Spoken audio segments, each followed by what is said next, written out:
বিলা হয়েছে কিছু বাঙ্গু সুশীল কেন বিলা হয়েছে তারা বলে ইলিয়াস নাকি গুজব ছড়ায়, ইলিয়াস নাকি সত্যের সাথে মিথ্যা মিশায় পরিবেশন করে।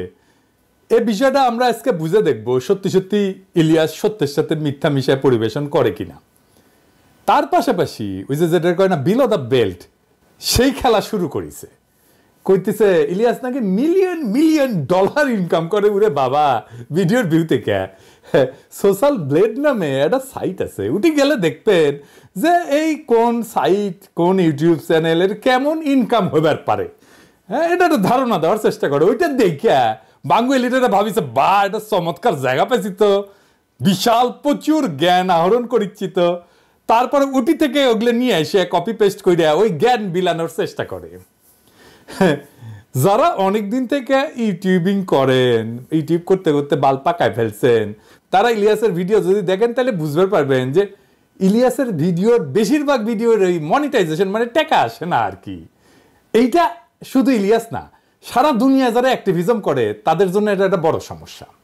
কারণ তাদের ভিডিওতে ভায়োলেন্স থাকে, ভায়োলেন্ট ছবি থাকে, ভায়োলেন্ট ক্লিপ থাকে। এইসব থাকলে যারা ইউটিউবে বিজ্ঞাপন দেয় না পণ্যের, ওইরা বিজ্ঞাপন দিতে রাজি হয় না। ওদের একটা স্ট্যান্ডার্ড আছে, কমিউনিটি স্ট্যান্ডার্ড। ওইটার মধ্যে ভায়োলেন্ট ছবি, রক্তপাত ইত্যাদি ইত্যাদি এইসব থাকলে ভিডিও মনিটাইজেশন করা যায় না। এটা ছাড়াও ওই দেখেন পুলিশ মার্চ করিচ্ছে, মারিচ্ছে, এই সমস্ত জিনিস থাকলে, মিলিটারি মার্চ করিচ্ছে, রক্তপাত হচ্ছে, এইরকম জিনিস থাকলে কখনোই ওই ভিডিও মনিটাইজেশন করা যায় না। এটা ছাড়াও আরো সমস্যা আছে, সেটা হইতেছে পলিটিক্যাল ভিডিওতে রিপোর্ট হয়, প্রচুর রিপোর্ট হয়। অনেক বেশি যদি রিপোর্ট হয় তাহলে মনিটাইজেশন অফ হয়ে যায়। ইলিয়াস যদি মিলিয়ন মিলিয়ন ডলার কামাইতো তাহলে উবের চালায়, তার পেট চালাইতে হইতো না। যারা মেলা চেষ্টা চরিত্র করিছে, ইউটিউবার হবি, ফেসবুকার হবি, মেলা মানুষ চিনবি, যারা যখন পারেনি তখন ওই ঈর্ষা ওটা ঢেলে দেয় ইলিয়াসের উপরে। আপনি চিন্তা করেন যে ছেলেটা সারাদিন আসলে উবের চালায় নিজের পেট চালানোর জন্য, কতখানি নির্মম, কতখানি অসংবেদনশীল হইলে, কতখানি প্রতিহিংসা পরায়ণ হইলে এইরকম একটা অপবাদ দেয় একজন অ্যাক্টিভিস্টকে।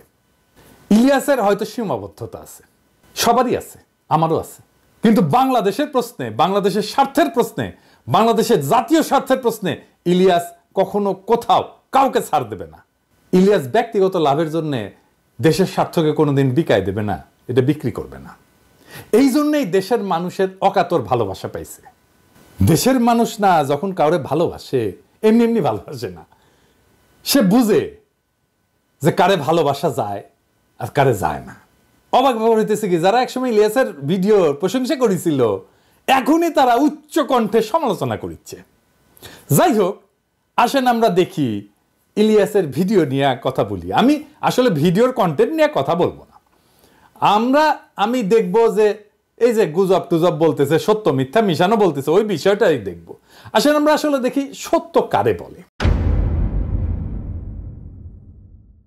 দেখেন, আমরা যদি ধর্মের দিক থেকে দেখি তাইলে সত্য কই থাকে?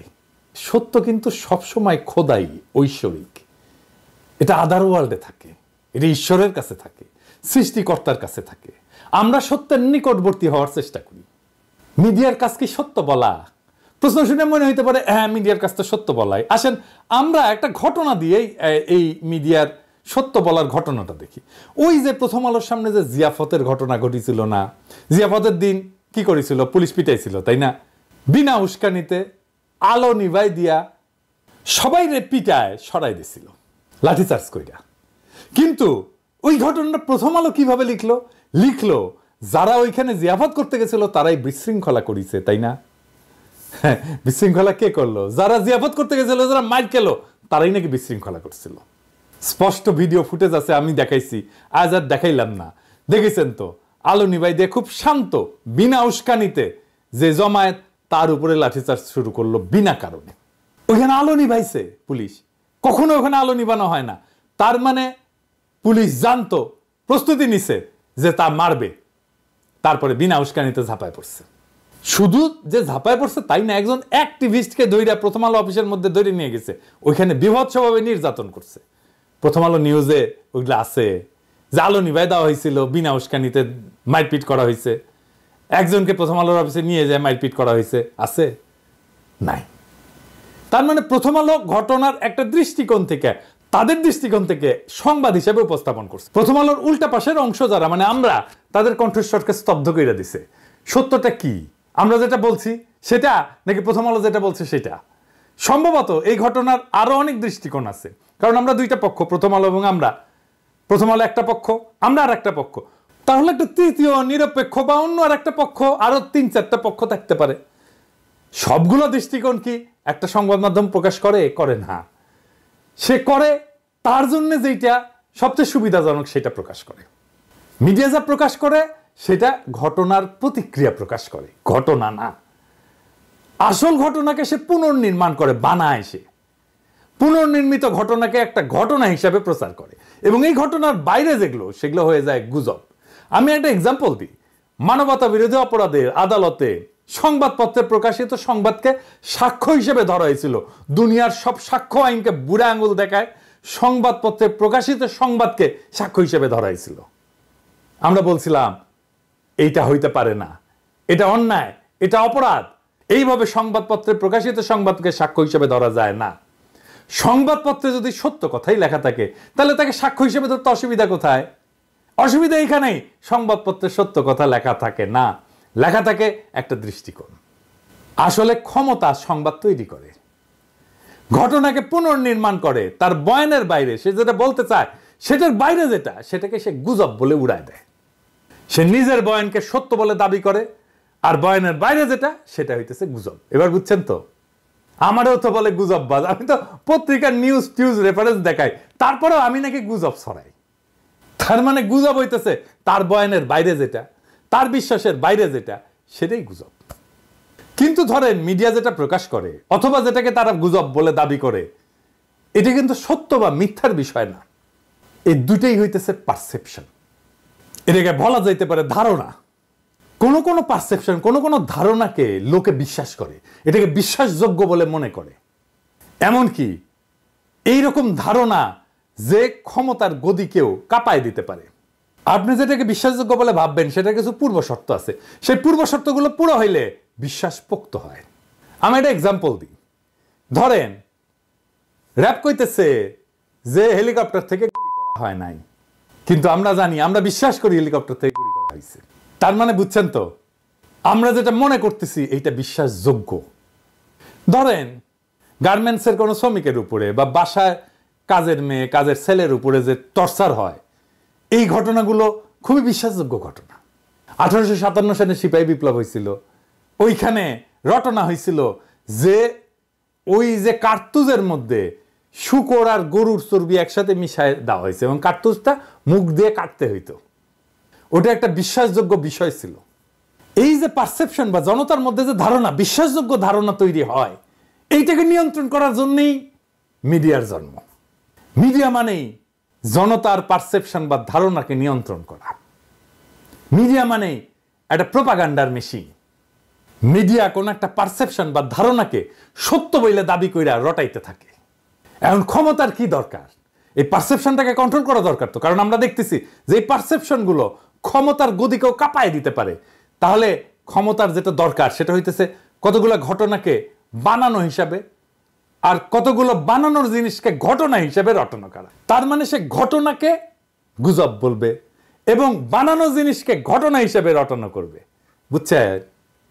এই যে মিডিয়া, প্রথম আলো, ডেইলি স্টার, যা যা আছে, এই সমস্ত ফর্মাল মিডিয়া, এইটার পারপাস বা উদ্দেশ্য একটাই, সত্য বা মিছা বা গুজব নাম দিয়ে এই কাজটাই করে।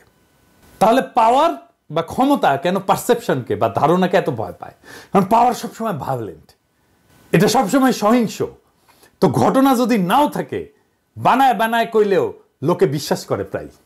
তার মানে এই যে প্রি কন্ডিশন হচ্ছে যে ক্ষমতা সবসময় সহিংস, পূর্ব শর্ত হচ্ছে সহিংস।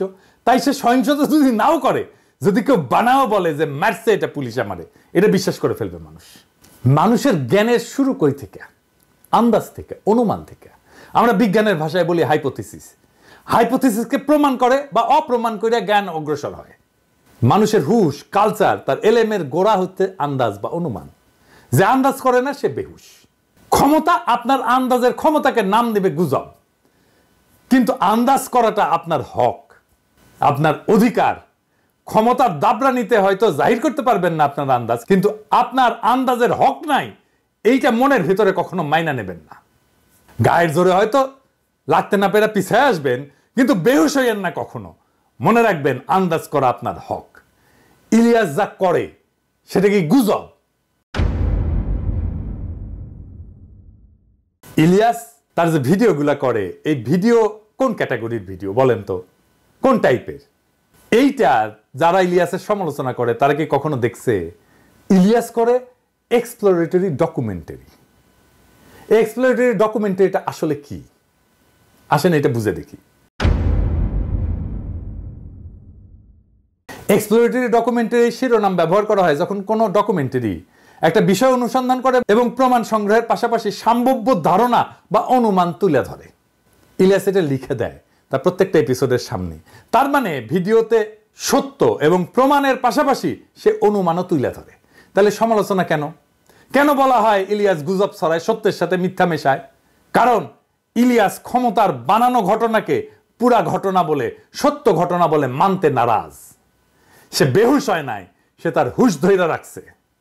যেই ঘটনা ঘটছে তার ভিন্ন ব্যাখ্যা, ভিন্ন বয়ান কইরা সে বলতে চায় ক্ষমতা যেটা বলতে চায় না।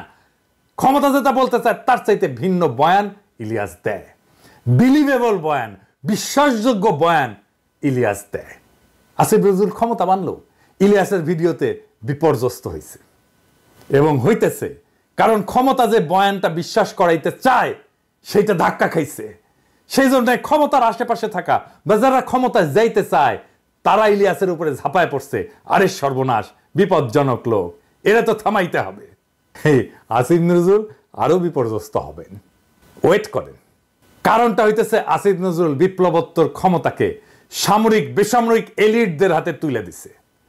তাকে দৌড়ের উপরে রাখা আমাদের কর্তব্য। অনেকে আমাদের বলেন যে আপনি বিএনপির পিছে কেন লাগিয়েছেন। আমি বিএনপির পিছে লাগি নাই। আমার দীর্ঘদিনের পর্যবেক্ষণের ফল হইতেছে বিএনপি তাদেরকে পছন্দ করে যারা ওই যে ওই যে ওই যে ওই যে ওই যে ওই যে ওই যে ওই যে ওই যে সোহাদির বডিগার্ড, ও প্রেমিক, হ্যাঁ মুজিব প্রেমিক যারা, তাদেরকে বিএনপি প্রচন্ড প্রচন্ড প্রচন্ড প্রেম দেয়। হ্যাঁ, যেমন আসিফ নজরুল দেখেন যে শেখ মুজিবকে নিয়ে, মানে ওই যে সোহাদির বডিগার্ডের নিয়ে কি বলে শুনেন।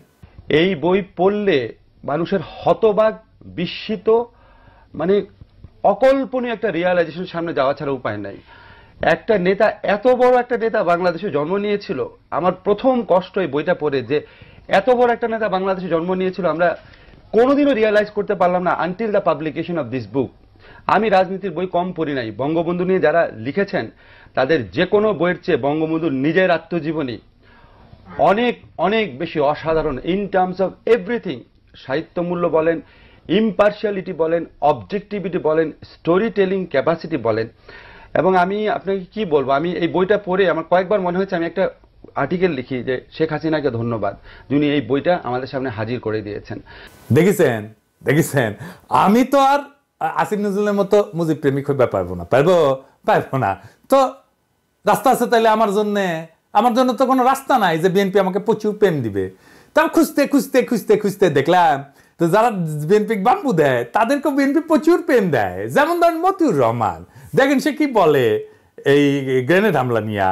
ঘটনার 15 বছর পর এটার বিচার হয়েছে, 19 জন মৃত্যুদণ্ড দেওয়া হয়েছে, 19 জনকে যাবজ্জীবন কারাদণ্ড দেওয়া হয়েছে, আরো অনেককে বিভিন্ন মেয়াদে শাস্তি দেওয়া হয়েছে।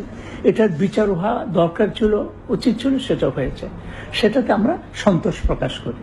বিএনপি সরকার বেগম খালেদার নেতৃত্বে তার এই ঘটনার কোনো তদন্ত করতে দেয়নি, বিচার তো দূরের কথা, বরং তারা এই ঘটনাকে উল্টো মুখে প্রচার চালিয়ে এই সব দায় আওয়ামী লীগের উপরে দেওয়ার চেষ্টা করেছিল। শুধু আওয়ামী লীগ না, একই সঙ্গে আমাদের প্রতিবেশী ভারতকে জড়ানোর চেষ্টা করা হয়েছিল। তারা এত সব মিথ্যে তথ্য দিয়ে মানুষকে বিভ্রান্ত করার চেষ্টা হয়েছিল, যেটা একটা অদ্ভুত গল্প কাহিনীকে ছাড়িয়ে যায়। দেখেছেন সেই বলে গ্রেনেড হামলায় তারেক রহমানের শাস্তি হয়, সে সন্তোষ প্রকাশ করেছে। গ্রেনেড হামলায় তো সবাই খালাস পেয়ে গেছে, তাই না? তাইলেও কেন সন্তুষ্ট হয়েছিল যে তারেক রহমান একটা সাইজ হয়েছে। এইরকম একটা লোক, এরকম একটা জাউরাক, তাও বিএনপি পছন্দ করে, তাকে বাঁচানোর জন্য একেবারে ঝাঁপে পড়লো সব বিএনপির লোকেরা। আবার দেখেন আসিফ নজরুল কি কয় এই গ্রেনেড হামলা নিয়ে, এই যে দেখেন এটা নাকি বিএনপির দায়, তার মুখেই শুনেন। যদি আপনাকে প্রশ্ন করেন যে এটার সাথে কি সরকারের কোনো শীর্ষস্থানীয় মহল জড়িত ছিল কিনা, অবশ্যই ছিল। এটা হতে পারে না এত বড় একটা আক্রমণের ঘটনা ঘটেছে সরকারের কোনো মহলই জানে না। সেকেন্ড কোয়েশ্চেন, আপনি যদি বলেন বিএনপি কি এই হত্যার ঘটনা 21 আগস্ট আক্রমণের ঘটনা ধামাচাপা দিতে চেয়েছে, অবশ্যই চেয়েছে। তারা জঘন্য রকম ভাবে ধামাচাপা দিতে চেয়েছে, হাস্যকর ভাবে ধামাচাপা দিতে চেয়েছে, এবং অবশ্যই সরকারের কোনো না কোনো সেক্টর জড়িত ছিল। তো আসিফ নজরুল তো এখন আইনমন্ত্রী, তাইলে এই সময় যে মামলার দায় থেকে বিএনপি সবাই খালাস হইল, আসিফ নজরুল তখন ঠিক বলে থাকে, তাহলে কি এটা ভুল? তাহলে এখন যদি এটা ঠিক হয়, তাহলে আসিফ নজরুল কারে খুশি করার জন্য ওই কথাটা বলছিল? কেসটা কি? তাহলে আসিফ নজরুলকে ডিফেন্ড করার জন্য বিএনপি আগায় এসছে, প্রথম আলো মতিউর রহমানকে ডিফেন্ড করার জন্য বিএনপি আগায় এসছে কেন? কারণ কি জিজ্ঞেস করেন ওদেরকে। তো এটা যদি হয় যে বিএনপিটা বাম্বু দিলে তারা প্রচুর প্রেম দেয়, তো তাহলে তরিকাটা ট্রাই করে দেখা যেতে পারে।